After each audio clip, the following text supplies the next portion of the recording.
હાલોર નગર સહિત ગ્રામ્ય વિસ્તારોમાં છાસવારે વીજળી ગુલ થઈ જતા લોકોમાં વીજ કંપનીના અધિકારીઓ સામે ભારે રોષ જોવા મળી રહ્યો છે।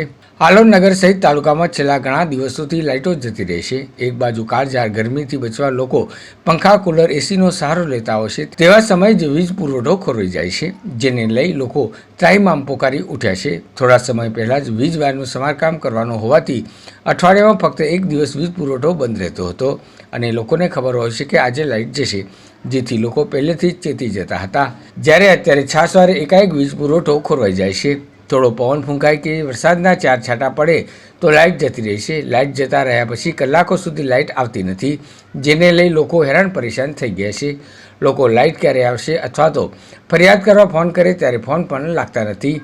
પહેલાં વીજ કંપનીની ઓફિસ હાલોરમાં જ હતી, તે બંધ કરી ગામ બહાર 5 કિલોમીટર દૂર ઓફિસ લઈ જતા પોતાના ઘરની લાઇટો બંધ છે તેવી ફરિયાદ કરવા પણ ત્યાં જવું પડે છે, જેને લઈ લોકમાંગ ઉઠવા પામી છે કે વીજ કંપની દ્વારા એક પોઈન્ટ નગરની મધ્યમાં ફરિયાદ નિવારણ માટે રાખવો જોઈએ અને ચોમાસું આવી રહ્યું છે તો પ્રી મોન્સૂનની કામગીરી હાથ ધરી સમારકામ કરી લેવું જોઈએ, જેથી કરીને તેમના ગ્રાહકોને તકલીફ ન પડે તે માટે તકેદારી રાખવા લોકમાંગ ઉઠવા પામી છે।